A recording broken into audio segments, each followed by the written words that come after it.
messing still with the... We have a stumper.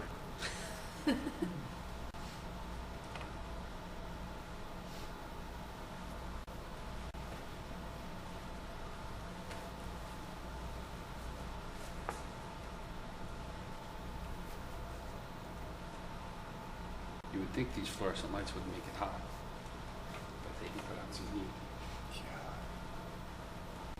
Not quite as hot as that one day in the office. Well, I do believe we might be ready to start. We may have to restart again, because sometimes that happens. Okay. Hello, everyone, and thanks for tuning in for our latest Ranger Chat. My name is Roy Wood, and I'm the Chief of Interpretation at Katmai National Park and Preserve. And what we are trying to do here today is to rehash some of the events that many of us witnessed over the end of last week when we had 451 and her family have that incident in front of the camera where the one cub was stumbling and sick and start. Do you guys know? The Bear Camp people probably know. But Yeah, everything I know is reported to you guys, and Yeah, based yeah, on. you all know far better than we do what time this exactly started. So yeah, I was at a training. We were asking us questions at that point, and we didn't end up telling people was that this is the first time we've seen this, and I think there was a little of that because I think what you were meaning or anybody else who was chatting with them was that this is the first time we have seen this. Not human beings have seen behavior like this. Isn't that right? I can't speak for what was said by everyone else. Certainly, lots of us have been seen in the past. Some of the issues, and we'll talk more about the sows. I guess that's what people were getting at was the, do we have a sow or screaming issues? So Okay. we made I know Seen out here, a sow returned to an area for 3 days after the bear viewing area, and shortly after the bear passed away, and she just continued to return to the area despite the fact that the cub was no longer there. So you can see anything from that all the way up to I've seen just like with Brooks, a sow returned to an area for 3 days after a cub was killed by a boar. with the cubs and she just continued to return to the area despite the fact the cub was no longer there. With the cubs that we, or the family groups that we see at Brooks Camp, we see that full range of how doting the mothers are too. Like, you know, I'm not going to make you say who the best mother is or anything, but we have some that are extremely doting and take extra time. And the one that always comes to mind for me that's kind of the opposite end has been 410 when she's had cubs, where I think she's just oblivious that she even has cubs for half of the time. You know, we love her, she's great, but it's a full spectrum of how much time they spend with him. And so I guess, you know, that full range there is an important thing to keep in mind. They are individuals and they act as individuals, and so this is not necessarily the same way it's going to unfold the next time this thing happens, or the next time it happens in some other location. I'll try to go down the list here and make sure I get out as many of the questions, and we're already probably way behind. But during this time that this was going on, we have a question about, did the cams actually help? Did they help us understand this situation? Did they help you guys prepare for going out there to try to rescue the cubs' remains? I would say it was definitely very helpful. I don't think we would have been as properly alerted to this situation if there weren't cameras up there. We had a maintenance crew that was just finishing up their job of closing down camp, and so when they would have discovered that, we wouldn't have had the same preparation. Also, yeah, just to be able to monitor its condition, the condition of the cub as it degraded through time. We wouldn't have been able to do that without the cams. It provides good information as well regarding, these videos that we have of the cubs stumbling around and stuff. That's phenomenal information to have for the lab that's running the necropsy, for them to be able to look at behavior ahead of time. It allowed us to know fairly precisely when the cub died. That's important information as well. So yeah, I would say they're helpful. It felt to me, sitting in Anchorage, completely detached from this, that having the access of the cameras really did help, because I know that every 15 minutes we were counting respirations, and we had, you know, people the world over counting respirations for us. Nobody was going to miss a breath that animal had. And so, yeah, like you said, we were pretty precise at getting the time of death as a result. One of the questions we had was, have we reviewed the videos? And we have not reviewed all of them yet, because unlike you guys, and you've heard Mike and I say this many times, unlike most of you, we have terrible internet here. So it's very, very difficult for us to even view the video files that you guys have posted links to. And so what we're going to do is we're in the process of copying the files off of the server here in King Salmon, where all of the webcam footage is stored, and then we'll have a chance to review those in detail without running up tremendous internet fees, because it is really, really bad internet out here. The best internet in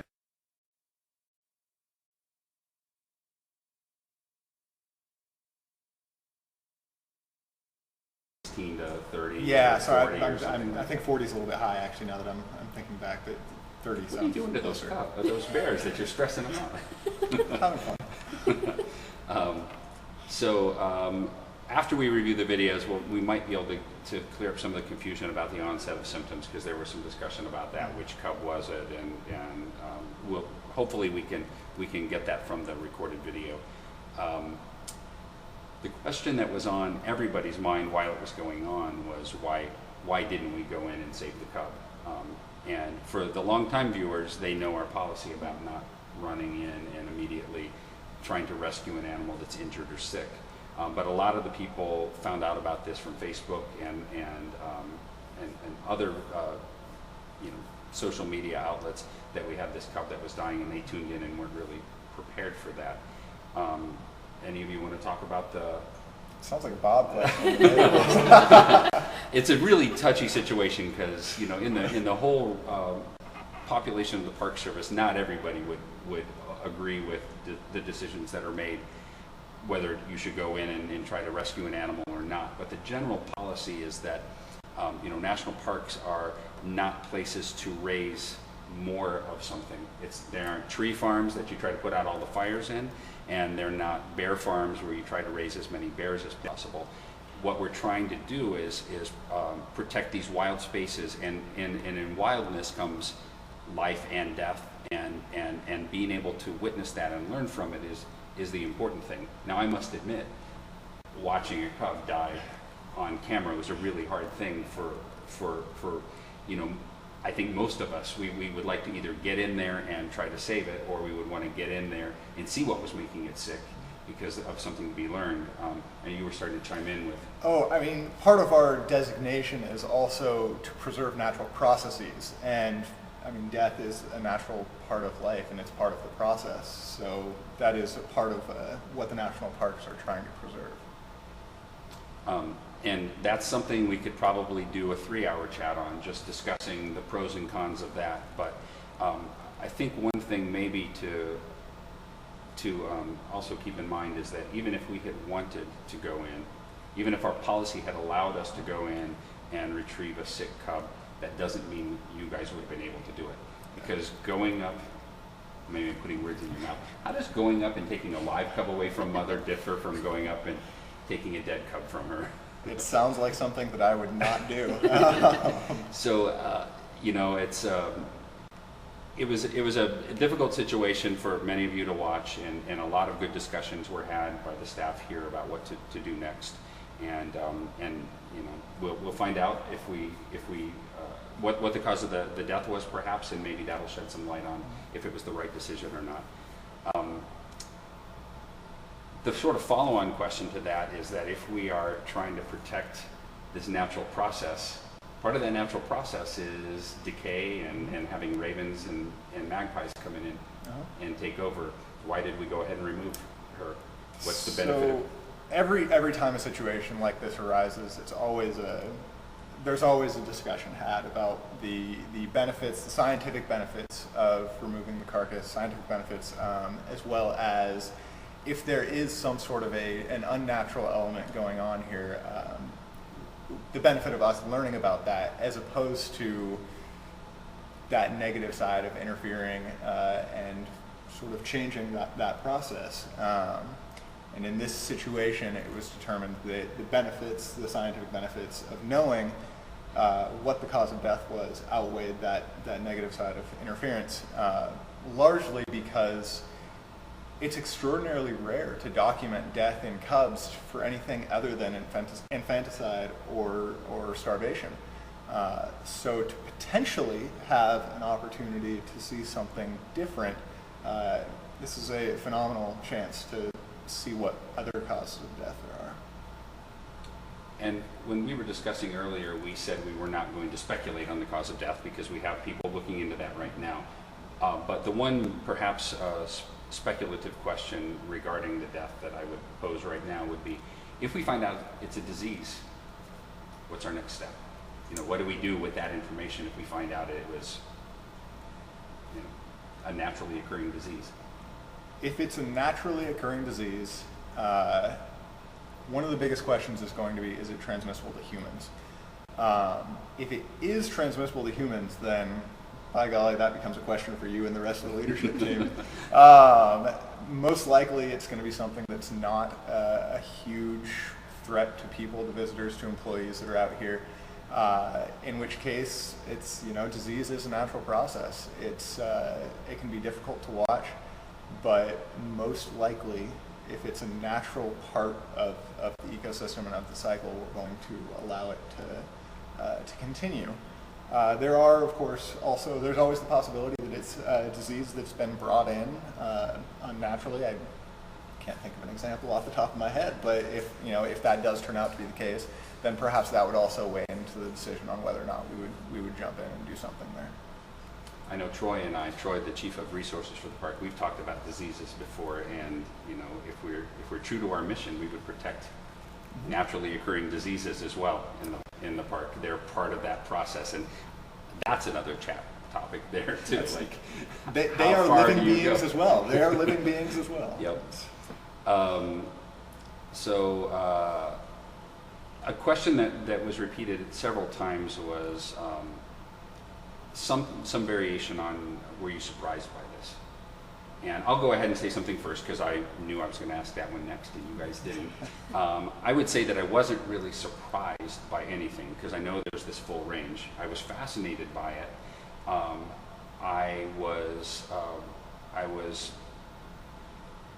It struck me that how her maternal instincts were kicking into. We talk about that being such a strong force of nature, that bond between a mother and cubs, and then to see it play out like that, I thought that was incredibly fascinating. And I know the next time it may not play out like that at all, but I did find that to be particularly interesting, how much time she spent there. Was any aspect of this surprising to any of you? I had a very similar reaction where we're accustomed to seeing the processes of nature, so it's something where we know we're probably going to have to deal with dying of a cub, but you're right, it was fascinating to see not only just the mother's reaction, but also just that we could see the progression of the cub from when it was stumbling around and not appearing to be right to its final moments, really. Anything from you? I was most surprised by just the fact that we were able to approach the cub as we did with her very close. Yeah. I think I mostly agree with previous statements where I wouldn't say it was surprising so much as it was fascinating to get to watch it play out in that way. I'm not aware of any other case that's been documented this well. From the get-go, from seeing that initial behavior, that initial stumbling, all the way through a multiple day process in which the sow remains in the area. None of the behaviors from the sow or the cub, I would say, were surprising, but they were very interesting to get to see and to get that much of an inside look at. The one thing that I least expected, I suppose, was not actually anything to do with the sow or the cub. It was something that I have not had a chance to see because we don't have those videos downloaded yet. But from what I hear, everybody else saw. Is that after it died, other bears walked by that night. And my suspicion, if I would have been that another bear would have gone for it and tried to eat it. But the fact that they continued past, there's some very interesting behaviors there.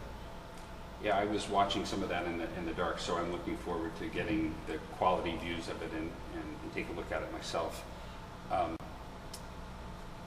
Let's see. There's some questions I can quickly answer, like how many viewers were on. I don't really know. We used to have a counter. We'd have to look at the Google Analytics later. So at some point I might be able to share that with you. How common is this? I think we've already said that this is, cubs die all the time. What's the survival rate? It's like 25 or 30%. 33%. Yeah. So it's not good odds to begin with. The fact that we got to watch the whole process from onset of symptoms to death and that process of the sow and the cub coming back and staying with it, I think that's the part that is uncommon about it. Is there any one thing that is going to stick in your mind that you've learned about this, about bears, about the family unit from this? Is there? I think the most interesting thing that's going to come out of it for me is going to be seeing what the results are from all of the tests that are being run Yes, now. I would agree. Yeah, I think all of us we've got to get that cub. If it's at all possible to do it safely, we need this because we just don't know that much about a bear's life and death. The only bear that I know of in this park that we've witnessed die, other than from trauma, bear on bear violence, was One Toe back in 2006, 7, 8, somewhere around there. I can't remember. People with the Bear ID book could probably look it up. But that's the only one I know, and we were unable to retrieve that body. And of course, that was a large male, so it would have been very difficult for the two of you to pick it up and carry it away. Let's see. This is, I believe, the first time since I've been here that we sent a bear off for testing. That was one of the questions. We have perhaps sent DNA off in the past, and we did a necropsy on the cub that we found up at Lake Brooks, but we did that internally. And the difference in the goal of moving us along a little faster, the difference there quickly, I believe, was that it was very obvious that bear died from trauma, so we wanted to see what was broken. This one, since there was not anything obvious, that's why we sent it away, correct? Yeah. So that covers most of the questions we had about just in general the event. I think I've got them all. What's the most difficult part of your job? I didn't ask that one, Bob. My job? Yeah. I don't think it was super difficult. I don't know. Just, I guess just watching the sow and be prepared to let Michael and Leslie know if she started to approach and be ready to take action. When it was happening, I was in Anchorage and I was watching and had seen the sow and the cub get up and move away just before you guys arrived. And I wanted so badly to say, she's over there, you're good, because you guys looked very tentative as you were coming up. You want to describe what you guys were thinking? Somebody? I don't know. Well, I'd say we had no idea what to expect. We knew where the cub was. We could see her. So each step was a little bit closer. How much is this sow really going to allow? And she was very tolerant. I'm going to switch to a view right now that shows the view that you guys would have seen as you were coming up. And you guys on camera can see this, but you won't be able to see us pointing at anything. But you can see the magpie sitting next to the cub, and you can see the viewing platform, and you can see the cam. At this time this was happening, the sow and the cub were just slightly upstream from the bridge landing, and so there was no way you guys could see as you were coming up. And so for the people that were watching, they were seeing you guys with your hands on what they thought were revolvers. What did you have on you? They were not revolvers. They were it was bear spray. Bear spray, right? Do you want to talk about, one of you, why you didn't have shotguns and the cavalry with you? Sure. So yeah, we did not carry any weapons on that. The philosophy was, we talked about it ahead of time. We were not going to put ourselves in a situation where we were going to have to shoot the sow in order to retrieve the cub. So when we were approaching, from the boat, we were looking with binoculars to see if we could see where the sow was. Unfortunately, with the bridge pieces where they blocked her, so we couldn't actually see her, which is why we had our hands on our bear spray as we were approaching, which is why we have 3 of us out there. And so as we're approaching, we're looking for her. We stopped as soon as we saw her. evaluated her behavior, decided that she didn't seem terribly stressed out by our presence there. So we continued to approach while Bob kept an eye on her. Yeah, I was trying to, when it was going on, I was telling people that it was Michael and Leslie that were the ones out at the Cub, and that Bob was the one standing watch out by the bridge sections. Mm-hmm. And people were able to see that very clearly in the video. We couldn't hear anything that you were saying, and which probably makes you guys happy. We could hear birds squawking and the river flowing and stuff like that, but we couldn't hear. We could see you guys were talking as you got closer, and probably talking to one another. You know, Bob, do you see anything? Yeah, what's she doing? You know, she's sitting there looking at the water, that sort of thing. So you guys moved in pretty quickly. What were you looking for as you moved in? What were we looking for? With the Cub when you got up to the. So anytime you're approaching a dead animal for possible necropsy, it's you want to evaluate the situation around the animal, because it's not just the animal's body that matters for a necropsy, it's also the surrounding scene, whether there's anything obvious. So as we're walking up, we're of course looking out for other bears, because it's not only Mom that is of potential concern, it's all of the other bears in the area as well. So we're looking out for other bears. We're looking for any evidence of something really obvious that might alert us to what the cause was. You're looking for any defecations or vomiting or anything like that in the area that might give you a clue as to what's causing something like this. Any deja vu for you? I mean, Well, at least I knew it's at this- least the second time Yes. for you. At least I knew this was coming. I didn't have to surprise stumble upon a carcass, and it was intact, whereas previous carcass was already picked and scavenged, Yeah, so it disarray. was a little bit more shocking. One of the questions was were you afraid? And afraid maybe is a loaded word. You already said you were cautious. You were really looking out for the bear. But evidently you were potentially afraid of something because you all had gloves on. What were the gloves for? To try and avoid picking up any diseases if it does have diseases. Yeah, it's just standard practice for us when we handle dead animals.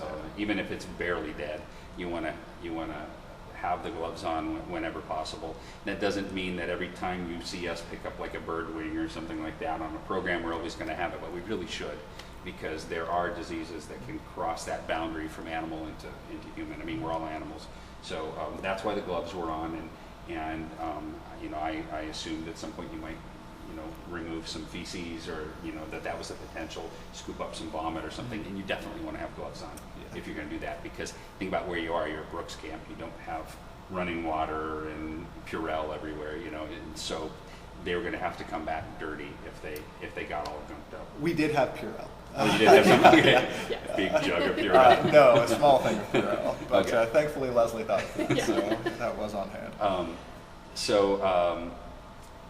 I don't know how much the cams helped you at that point, except that you knew the position of the cubs, but that was a question. Now, had somebody been here able to feed you information, that might have been helpful.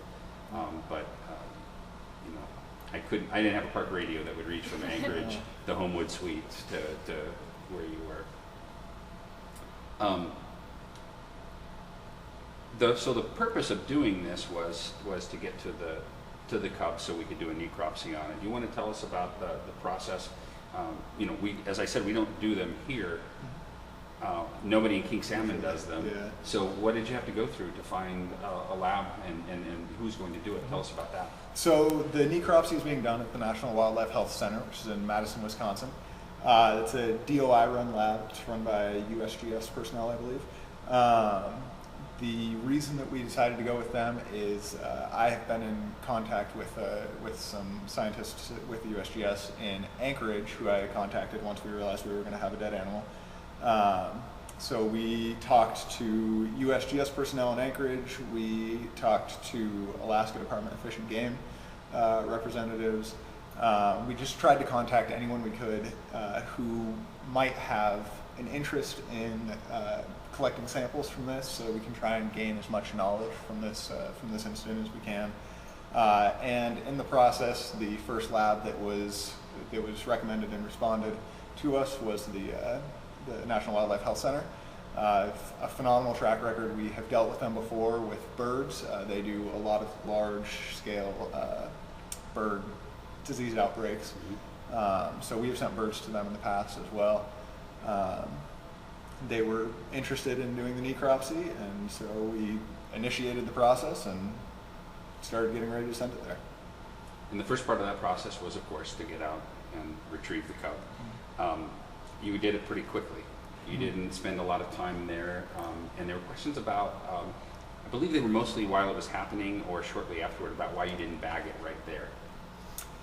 So we chose not to bag that bear before we put it on the boat at all, because one of the most important things, one of the most critical things when you're trying to get an animal off for necropsy is to chill the tissue as quickly as you possibly can. That's where you're going to get the most damage, is very shortly after death when the tissue is still warm. So we wanted to try and chill it quickly, and so we just left it on the deck of the boat so we get some airflow over it to try and cool off the tissue. Okay. I hadn't really thought about that. I know that we needed to get it chilled before its long journey to Wisconsin, but what I was thinking is I wouldn't want to be in the process of bagging the cub. I'd want to get it on the boat and away before Mom decided to come back. But that makes a lot more sense. People had asked me about, was I going to have a chance to take a look at it when I got back into town, and would we be able to do a chat? And I said immediately to them, no, because it's got to be chilled. It's got a long way to go. And so you brought it back right away then, right? And immediately bagged it and packed it? Yeah. Yeah, we brought it back, put a tag on the front left foot, packaged it up, packed it with ice, and took it to the airport. You did that pretty fast, huh? Yeah. And is there anything in particular that maybe we wish we had done in retrospect? Let's just put it out there. Everyone wants to know the gender. We don't know the gender. That was not a high priority at that moment in time. We did check for trauma while we were out there, but whether it's male or female, as far as what we could check, as far as what would determine cause of death, right then, gender was not one of them. We didn't even bother to look. Don't worry, no one has questioned your biological abilities in the birds and the bees. But everybody wanted to know what its gender was. I assume they will tell us at the facility, because they're going to do a full examination. Once I found out this was such an important issue, I immediately emailed them, and as soon as they get it, they will check it. And after they run the necropsy, they'll immediately write us an email and let us know what gender it is. Okay. And we'll share that with you, we promise. What I'm going to do here, a couple of things real quick. We're a little past the halfway point, so you guys are almost off the hook. A little past the halfway point right now. I just want to take a break and welcome anybody that's just joining us now. My name is Roy Wood, and I'm the Chief of Interpretation at Katmai National Park and Preserve. Across the table from me, we have Michael Saxton, one of the biological techs. Bob Peterson, biological tech. And Leslie Scora, also biological tech or peer monitoring, whichever you And choose. we're trying to answer your questions. I believe we've gotten through almost half of them in one way or another, and I apologize if we didn't answer exactly what you asked, but in the lumping together we may have overgeneralized a couple of times. But we may actually get through these and be able to answer some questions that are just coming in from the folks. If you would like to ask a question that hasn't been asked already, you can go to Explore.org's webpage and go all the way to the bottom beneath all the icons where they have all the other cams listed, and you'll see a chat section. You can post your question there, and Rick at Explore will write those down and send them to me on Skype here on my computer, and then we'll try to answer those. But while those start to come in, we will go ahead and jump in with the rest of the discussion. Now, for the next little bit, what I want to do is I want to be able to put some photos of the cub on the screen and show those to you. There is nothing gory, but they are pictures of the dead cub, and some of you may not be interested in seeing that. So perhaps if you don't want to see it, you can look away, close your eyes, do something like that, and we will just talk about what we're seeing. But I think some people might enjoy seeing the cub from a different angle and seeing it a little more clearly than what they were able to see on the camera. So I'm going to go ahead and switch to them. I'm going to start with the scene as we were walking up.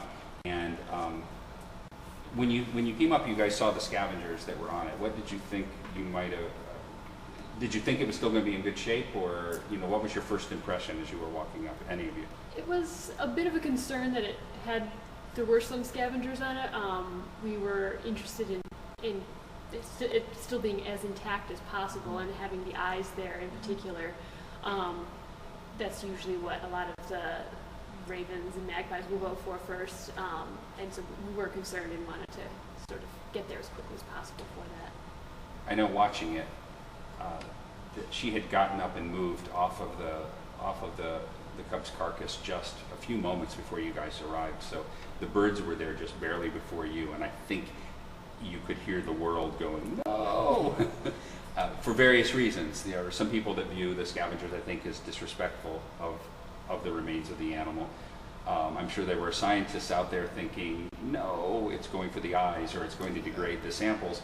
And then there were interpreters out there thinking, no, we didn't want it damaged too much, because I think this will be a nice story that we can share with people if we have an intact hide, and we can use it for interpretation and education.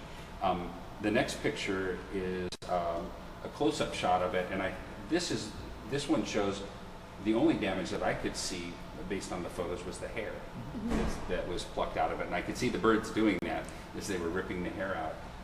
Were they pulling really hard, or is the fact that the hair came out in clumps like that, is that an indication of anything?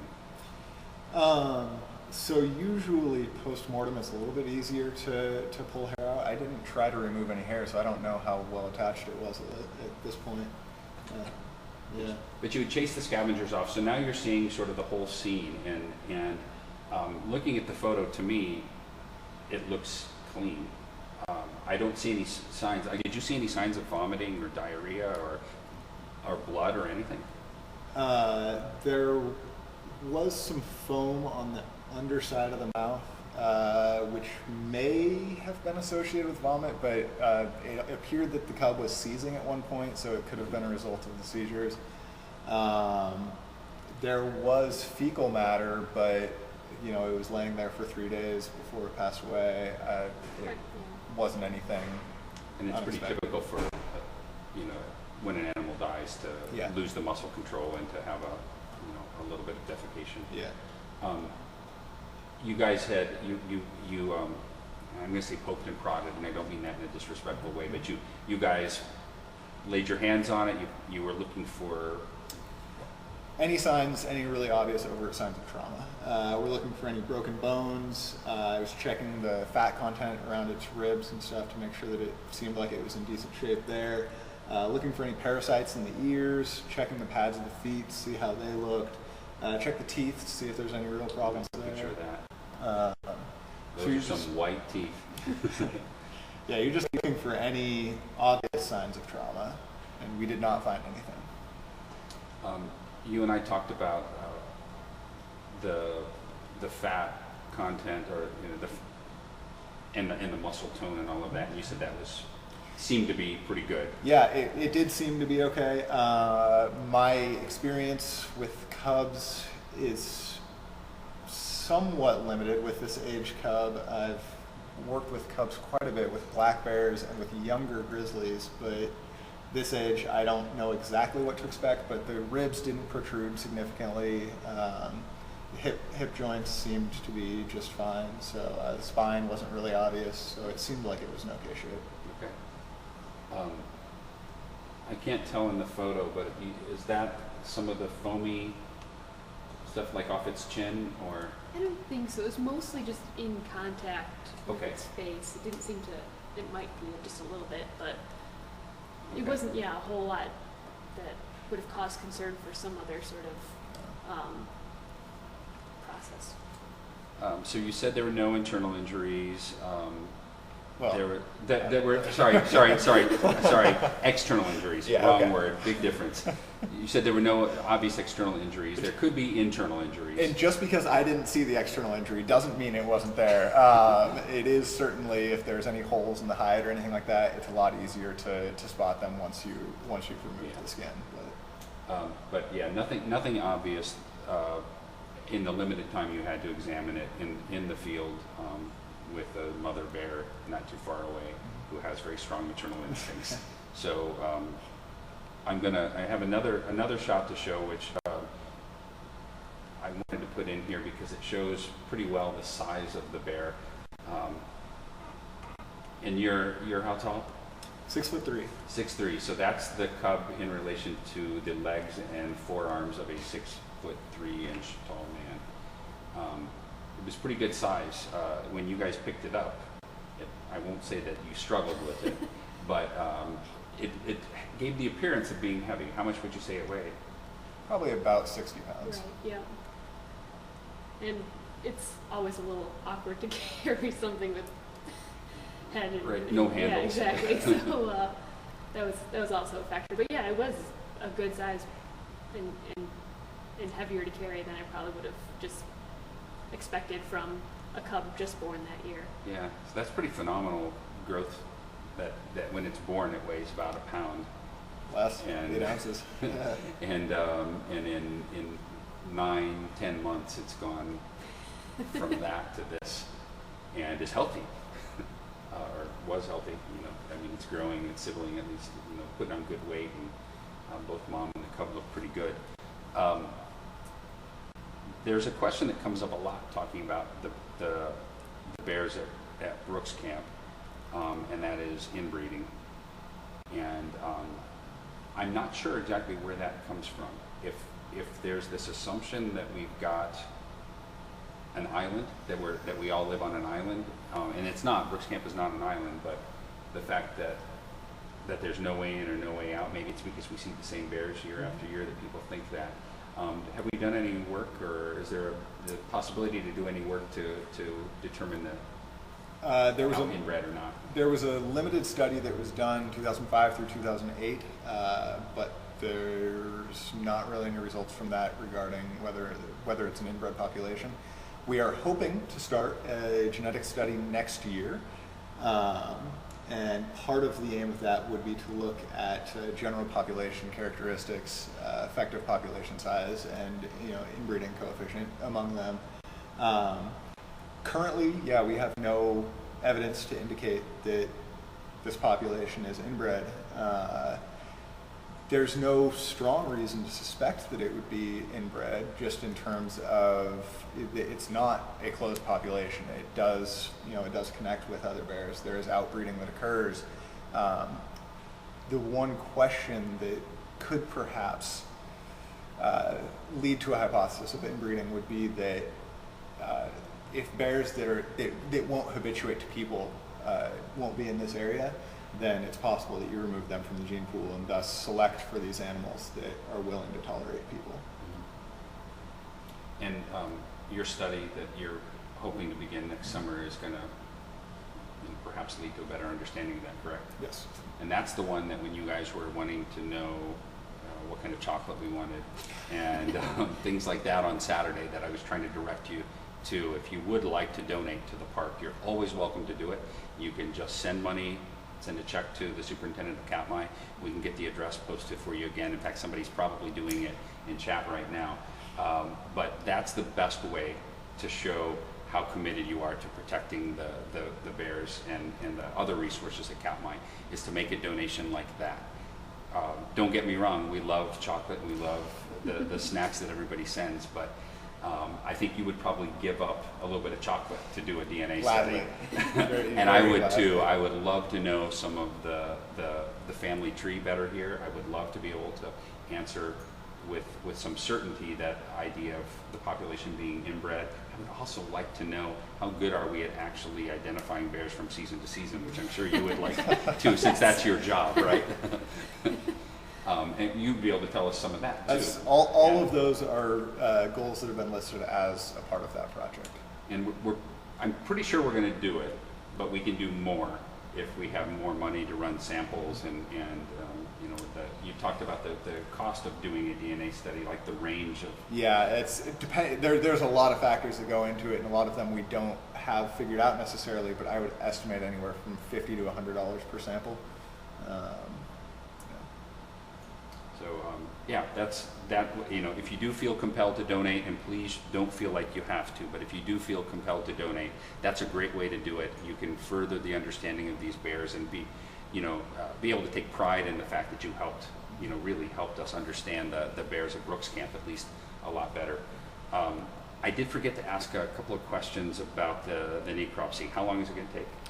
So the necropsy, so far as I'm aware, should actually be occurring today, but that's just gross necropsy. So we will hopefully have results from that by the end of the week or early next week, but that is just gross necropsy. It doesn't include all of the lab work. If they get it and they take a look at it and see some large bite marks that we somehow missed in our examination, then it probably won't go too much further than that.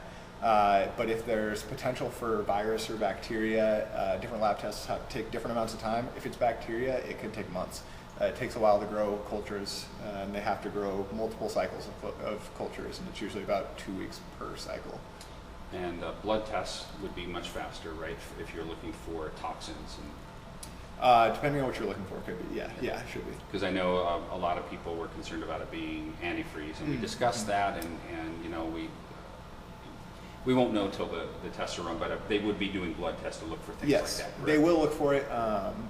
Yeah, I discussed that possibility with the vet that's going to be doing the necropsy, and she sent me some papers on the effects of propylene glycol, which is what is used out at Brooks Camp, on dogs, and it seems unlikely, but because it is relatively, you have to consume a lot of it for there to be significant negative consequences. And I think people would think, oh, well, this poor baby cub. But a 60-pound cub is bigger than most people's dogs. Yeah, so assuming the toxicity is the same, this would be a large dog and would have to drink a lot of antifreeze. But of course, animals vary quite a bit over how they react to different, like we like chocolate. Chocolate makes dogs very sick. So.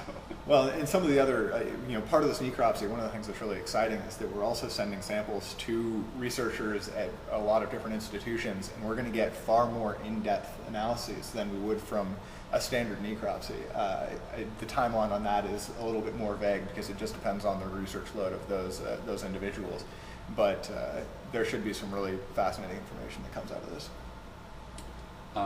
Another question I didn't ask there was, can tapeworms be fatal? Tapeworms, so far as I'm aware, tapeworms cannot be fatal to bears in Alaska. The reason I say that is that the tapeworm species that exists in salmon is a different tapeworm species than exists in beef, which is a different tapeworm species that exists in pork. The tapeworm species that exists in pork can be fatal in rare cases because the eggs can actually migrate outside of the intestinal tract. You can end up with eggs in your brain, and it can result in some neurological damage and potentially death.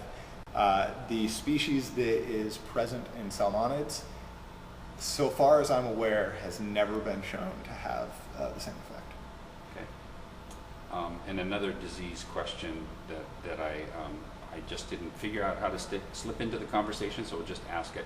Do bears get distemper or parvovirus or rabies? Bears can get all three of those. However, the most recent study I'm aware of in Alaska, I believe the data collection was completed in 1991. However, in that study, they did find distemper. I don't think they looked for rabies in that one, but they did not find any incidence of parvovirus. So it is possible. Parvo has been found in brown bears in Europe, but so far as I'm aware, not Alaska. We are working with researchers who are currently conducting tests to see what the disease and parasite load is like in brown bears in Alaska. So that's one of the samples that's being sent off, is the sample of blood from this cub will go to that researcher where he'll hopefully be able to tell us more. Okay. I think that was all for the actual what the diseases were. Somebody did ask just live in the chat right now, what if it is rabies? What would we do? As far as I know, rabies are a naturally occurring disease in North America. I mean, we would not want to have rabid bears around, but I know even in outside of bears, I don't know very much about rabies in bears, but I know in some animals, rabies doesn't lead to the aggressive, violent behavior that you see in foxes and some raccoons and some other animals. Like bats just kind of curl up and die in most cases, and it's not very transmissible. And I don't know if we have enough cases with bears to know what that likelihood of that is. Do you? I'm not aware of there being, so once again, going back to old research, I'm sure that if I was to talk to, say, the state vet with ADF&G, she could probably give me more up-to-date information. However, I'm not aware of any cases of rabies in brown bears in Alaska. If this did turn out to be rabies, and this was our one case study of a brown bear with rabies, then yeah, I from what I saw, I didn't see. I'm not as concerned then with it becoming really violent and coming and attacking people, but it's only one case study, so it's not really useful. There were some questions about the sow, her physical condition and her behavior, and some of them we're not going to be able to answer because they're get inside the mind of the brain of the bear, if you will, and tell us what she was thinking. But the limp, how long has she had the limp? She showed up in fall of 2013 with that limp, and it was much worse at that time. She would put some weight on it, but it definitely less than she has been, but continued to come back, usually in the fall. We wouldn't see her much in July, but would come back and was successful in 2014, and then had the first documented litter that we had seen this year. And she still can kind of carry it, that back right leg a little funny, but is doing quite well otherwise. Let's see, there was a question about that I was going to ask. Do you think that because this was her first litter that maybe she was a little more attached to it, and that's why she stayed with it so long? That I think is one of those questions where, until she answers surveys for us, as Troy would say, we won't know, because we don't know if it is her first even. That is very true. She could have come in from another area, and that she's one of the ones we're not sure of her exact age. We didn't monitor her growing up or as a subadult, so it is unclear, and until she has another litter, or we could monitor more after that, but there's little way of knowing. You said that she comes in like in the fall. Is she not seen typically in July? I believe we had seen her July of 2013 without the limp. Okay. So within probably during August, when she went elsewhere away from Brooks River, that's probably when she developed the limp somehow or another. Is she like less tolerant of people than some of the other bears around camp? She was one that usually frequented the cut bank, which doesn't have the large viewing platforms.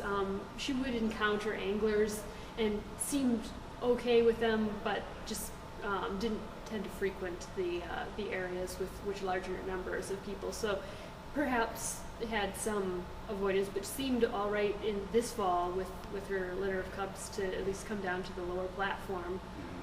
So she didn't have a total aversion to people. There were several people that asked, like, is she going to have that now? Is she going to be very wary of humans?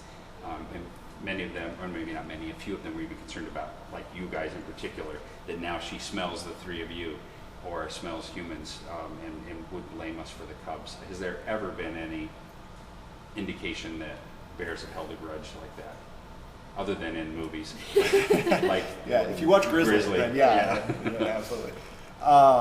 I know they recognize you. They have to recognize you and the other bear techs around, I just don't know if there would be too much of a negative association or aversion. I mean, if she comprehended that we were taking the cub away versus just kind of her following the scent of where the cub was.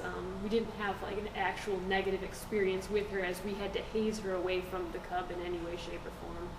So I doubt she would have a specific negative reaction toward us. As far as bears holding a grudge, It's an interesting idea. I know that that topic has been discussed quite a bit when it comes to bear capture in other locations. That is often a concern that is raised. Is by collaring these bears, are we going to cause them to have some sort of a vendetta against people? There is no evidence to support the idea that bears are holding a grudge against people for these reasons. Sometimes people point to the fact that collared bears have been known to kill people before. However, that is usually because the reason they received a collar in the first place is because there were some issues with that bear, whether it's they were becoming food conditioned, which is that has been shown in research to be the primary thing associated with conflicts with people is bears becoming food conditioned. But there's no evidence to suggest that bears are holding grudges against people for capture events or in a situation like this. I'm sure she could smell you guys in the area, especially after she came back. Bob, since you were watching her or trying to watch her, was she aware of what they were doing? Did she look over that way? Or? I didn't see her look over that way. She seemed, I mean, I'm sure she knew we were in the area, but she just didn't really seem to care. She just was slowly moving up river looking for fish. At that point, I really had thought she had, made her peace with it or whatever you want to call it. No way we can say what was going on in her mind, but I thought that she was pretty much done with it. Because she looked to be intent on fishing. She had been away from it most of the night. It was a little, well, I will use the word surprising. It was a little surprising to see her on there when the sun came up. And not so much that I didn't think that she was capable of going back and visiting again, but I thought, oh no, you guys are going to be on your way out there, and she's going to be camped out on it again. But yeah, I wasn't sure if she ever glanced over and looked in your direction, and so you were watching that. What we saw after you guys packed up and left and you wandered out on the spit, what were you looking, I'll detour for a second, what were you looking for on the spit? And anything, so I mentioned earlier that in a necropsy it's more than just the lab, dissection of the animal, it's any evidence you can find in the field. So we were just wandering the area that, we had seen the videos of the cub walking up the spit, so we were just walking everywhere along the spit to see if we could find anything. I know there were some people that were wondering about the bridge because we had taken some pictures of the bridge. That's just us documenting. There was some damage done, so we try and document all property damage done by bears. So we were just looking around to see if we could find anything obvious. After you guys pulled away, I don't know if you were aware, but sometime after you pulled away, I know you're aware now, but she went up and went to the spot where you had loaded the cub onto the boat, and that was somewhat distressing to a number of people, that they felt maybe she hadn't let go yet, and that we took the cub too soon. And there were some people that felt like we should have, at that point, maybe they were in favor of collecting the cub before, but when they saw that, said, we should have left it. Any thoughts on that process? Like, the question is, did she have enough time to get over the loss of the cub? We won't know until she answers the question. Yeah, we talked earlier about that gradient of behavior, how some sows are going to respond in one way and other sows respond in different ways. There's no way for us to know A, what she's thinking, or B, where she's going to fall on that spectrum.